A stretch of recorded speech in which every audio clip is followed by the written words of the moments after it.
Hey Internet, Worldview Everlasting Dropkick here. Got a question that came across the desk about making the sign of the cross. Somebody who's exploring Lutheranism wanted to know what the right mindset is when doing it, which is kind of like asking, why do we do it? And then also, should we do it even if it causes somebody to stumble? And now you got two different questions there. Try to take them both really fast. Well, why do we do it? The answer you got there is from Dr. Luther's Small Catechism and the rite of holy baptism that we've inherited from the Universal Catholic Church. Dr. Luther says at the start of your morning and evening, when you go to pray and kind of commit your life to God for the day, he says, in the morning, when you get up, make the sign of the Holy Cross and say, in the name of the Father and of the Son and of the Holy Spirit. The point there is to remember what you are baptized into when you are baptized. Which words of God make the baptism holy, a thing that sets you apart. And it is that name of Father, Son, and Holy Spirit that has been set upon you, sealed to you with water and the Word, that you might go out into the world knowing that you now belong to God, right?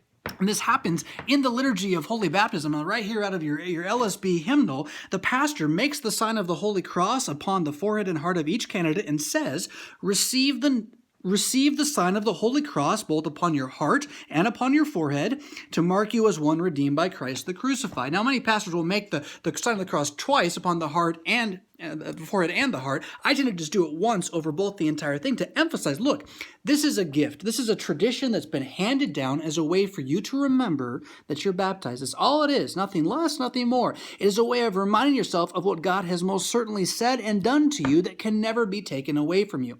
Now, when you get into, well, what if this gives offense to others? Well, if your baptism gives offense to others, if the scandal of the particularity of Jesus' cross gives offense to others, there's a point at which you kind of have to say, I'm sorry that you're offended by Jesus, right? Now, there are Christians who misunderstand this. You don't want to flaunt this in their face, but really, it is up to you to be able to give an apologetic, a defense for the practice. And the defense of the practice is something which any Christian really shouldn't be bothered by. It's a way of remembering that I'm a Christian. It's not a magic sign. It doesn't gain me anything. It's a form of visible prayer, like folding your hands when you're at the dinner table or kneeling before you receive the Lord's Supper. The sign of the cross is a way to remember that the name, Father, Son, and Holy Spirit, the holy name which has saved you, is a name that is with you wherever you go and can never be taken away. That's what baptism is. And in that sense, all it is a remembrance of your baptism. Hope that helps a little bit. Again, don't rub it in people's faces, but by all means, when people are offended by the cross, and that's the time to actually preach the cross. All right, God's peace to you guys. Rock on.